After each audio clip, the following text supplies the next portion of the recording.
أعوذ بالله من الشيطان الرجيم بسم الله الرحمن الرحيم. اس آیت کے اندر اللہ تعالیٰ نے ایک بڑی ہی اہم بات بیان فرمائی ہے، بہت سمجھنے والی ہے، غور طلب ہے۔ اللہ سے دعا ہے اللہ سمجھنے کی توفیق عطا فرمائے۔ اللہ تعالیٰ فرماتے ہیں وَإِن قَادُوا، اور اگرچہ قریب تھا، لَا يَفْتِنُونَكَ، اے محمد صلی اللہ علیہ وسلم، یہ لوگ آپ کو فتنے میں ڈالیں یا آپ کو دھوکہ دیں، عن الذی، اس چیز کے بارے میں، اوحینا، جو ہم وحی کرتے ہیں، الیک، آپ کی طرف، یعنی آپ کی طرف ہم جو وحی کرتے ہیں، قرآن نازل کرتے ہیں، قریب تھا کہ یہ لوگ آپ کو کسی فتنے میں ڈالیں یا کسی دھوکے میں ڈالیں، اس لیے لِتَفْتَرِيَ عَلَيْنَا غَيْرَهُ، تاکہ آپ ہمارے اوپر کوئی اس قرآن کے علاوہ، اس وحی کے علاوہ کوئی بات گھڑ دیں۔ وَإِذًا لَاتَّخَذُوكَ، اگر آپ ان کی بات مان لیتے، ان کے کہنے کے اوپر وحی کے اندر کوئی تبدیلی کر دیتے، اپنی طرف سے کوئی اس کے اندر چیز ڈال دیتے، تو یہ کفار مکہ پھر آپ کے ساتھ دلی دوست کا تعلق رکھتے۔ تو میرے محترم بھائیو، اس آیت کے اندر یہ بات سمجھ میں آ رہی کہ کفار مکہ ہمیشہ سے ان کو اس بات سے بڑی تکلیف ہوتی تھی کہ اللہ کے نبی خالص توحید کا ذکر کرتے ہیں، خالص توحید ان کے سامنے پیش کرتے ہیں، ان کو بڑی تکلیف ہوتی تھی۔ وہ برابر اس کوشش کے اندر تھے کہ کسی نہ کسی طریقے سے اللہ کے نبی یہ تکلیف دہ باتیں ہمارے سامنے نہ رکھیں، یہ شرک کی تردید، یہ بت پرستی کی مذمت، یہ آخرت کی باتیں، اللہ کے سامنے دوبارہ جی اٹھنے کی باتیں، یہ حساب و کتاب کی باتیں، وہ ان کی کوشش تھی کہ اللہ کے نبی ان باتوں سے باز آ جائے۔ انہوں نے ہر جتن استعمال کیا، ہر حربہ استعمال کیا، کبھی دھوکہ دینے کی کوشش کرتے، کبھی لالچ دینے کی کوشش کرتے، کبھی دھمکی دیتے، ہر انداز اپناتے کہ کسی نہ کسی طریقے سے اللہ کے نبی ان باتوں سے باز آ جائیں اور ہماری مرضی کی باتیں کریں تو ہم بھی ان کے ساتھ ایک دلی تعلق پیدا کر لیں گے۔ تو میرے محترم بھائیو، اس کے ضمن میں ہم پیچھے پڑھ کے آئے ہیں سورہ یونس کے اندر آیت نمبر 15 سے لے کر 17 تک، وہاں پر بھی اس بات کا ذکر ہے۔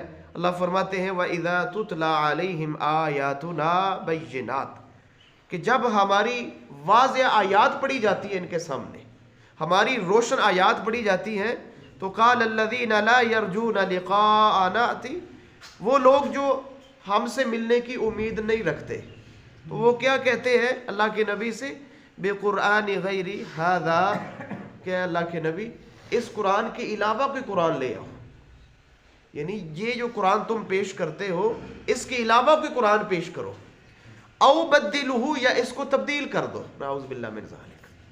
یعنی وہ کہتے تھے کہ اللہ کے نبی اس قرآن کے بعض احکام کو تبدیل کر دو، اپنی طرف سے اس میں کوئی ایڈجسٹمنٹ کر دو، اس کے اندر کوئی تبدیلی کر دو۔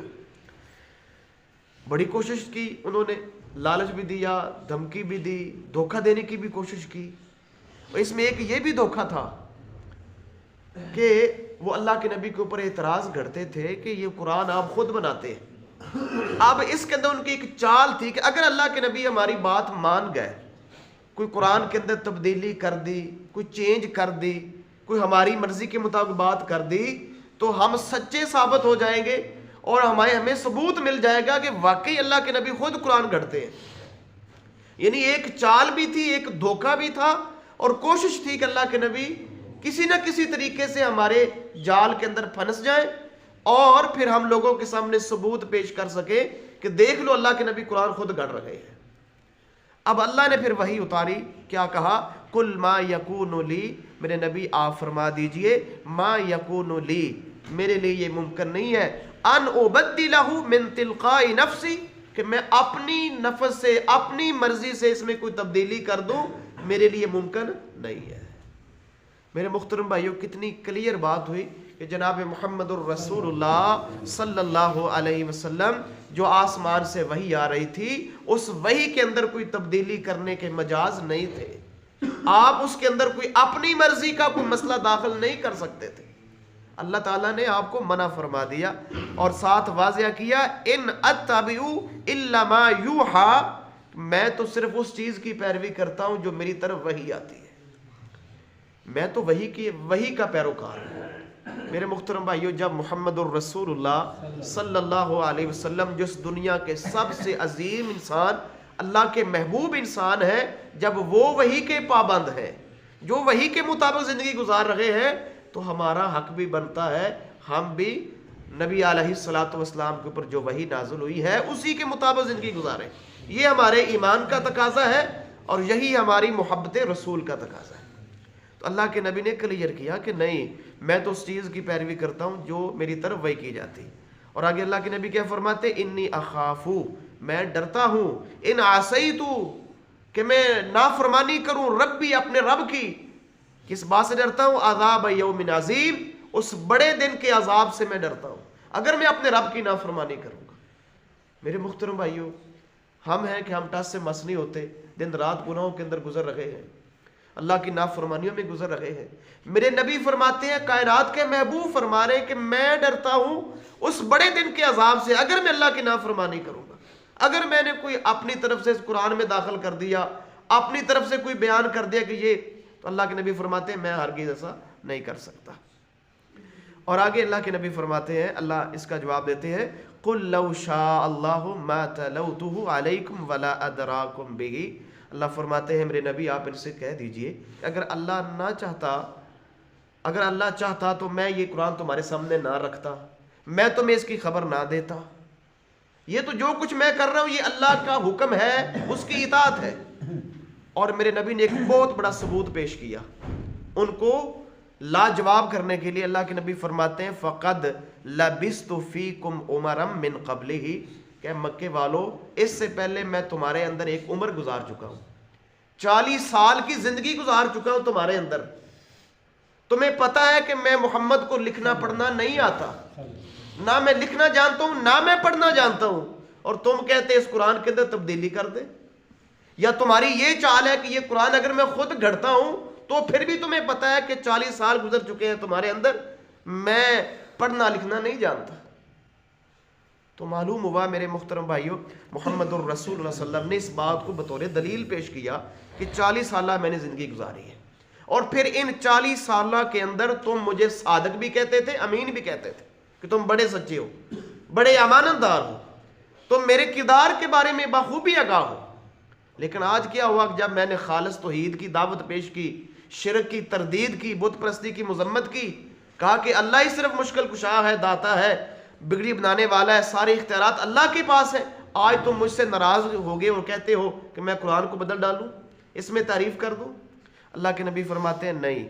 اور آگے اللہ کے نبی فرماتے ہیں افلا تعقلون، تم عقل سے کام کیوں نہیں لیتے؟ میں تمہارے اندر ہی رہا ہوں، کوئی کردار کے اندر خامی دکھاؤ تو صحیح. اور آخری بات، فمن ازلم ممن افترى علی اللہ کذبا، اس سے بڑا ظالم کون ہے جو اللہ کے اوپر جھوٹ باندھے؟ میرے نبی فرما رہے ہیں کہ اس سے بڑا ظالم کون ہے جو اللہ کے اوپر جھوٹ باندھے، او کذب بآیاتہ، یا اس کی آیات کے ساتھ انکار کرے، اس کی آیات کو جھٹلائے. انہ لا یفلح المجرمون، یقیناً جو مجرم لوگ ہیں وہ فلاح نہیں پاتے. جناب محمد الرسول اللہ صلی اللہ علیہ وسلم نے واضح کر دیا کہ جو مجرم لوگ ہیں وہ اللہ کے سامنے کبھی کامیاب نہیں ہوں گے، کبھی فلاح نہیں پائیں گے. تو اللہ فرماتے ہیں اسی آیت کے اندر سورہ اسراء کی، وَإِذَا لَاتَّخَذُوكَ خَلِيلًا، اگر آپ ان کی طرف مائل ہو جائیں، آپ ان کی تھوڑی سی بات مان لیں، ان کی مرضی کی بات کریں، تو یہ دوبارہ تیرے دوست بن جائیں گے، جیسے نبوت سے پہلے تیرے دوست تھے، تو اس سے بڑا پیار کرتے تھے، صادق امین کہتے تھے، بڑی محبت، اور کہتے تھے ہماری نسل میں بڑا عظیم آدمی پیدا ہو گیا ہے، بڑی باتیں کرتے تھے. لیکن آج اگر مخالفت کر رہے ہیں تو صرف بات ایک ہی ہے کہ آپ اللہ کی بات کرتے، اس اکیلے کی بات کرتے، اس وجہ سے یہ پریشان ہے. تو معلوم ہوا میرے محترم بھائیوں، اللہ کے نبی بھی پابند تھے قرآن کے اوپر عمل کرنے میں، جو وحی آ رہی ہے اس کے پابند تھے، اور ہمارا حق بھی بنتا ہے کہ ہم بھی قرآن کے اور محمد الرسول صلی اللہ علیہ وسلم کے فرمان کے پابند رہیں. انشاءاللہ دنیا کے اندر بھی کامیاب ہے، آخرت کے اندر بھی کامیاب ہیں. لوگوں کو راضی کرنے کے لیے میرے محترم بھائیوں قرآن کو چینج کرنا، سنت کو چینج کرنا کہ برادری راضی ہو جائے گی یا میرے مقتدی راضی ہو جائیں گے، یہ میرے محترم بھائیوں بہت خطرناک ترین بات ہے. حالانکہ میرے نبی کے اللہ کے پیارے ہیں، لیکن آپ یہ کام نہیں کر سکے. اللہ نے منع کر دیا کہ نہیں، جو آسمان سے آ رہا ہے وہی پیش کرنا ہے، بس یہ مانے یا نہ مانے، بات خالص اور سچی کرنی. اللہ سے دعا ہے اللہ عمل کی توفیق عطا فرمائے. اللہ سے دعا ہے اللہ تعالیٰ اس قرآن کو سمجھنے اور اس کے اوپر عمل کرنے کی توفیق عطا فرمائے. اللہ سے دعا ہے اللہ کمی کوتاہی معاف فرمائے.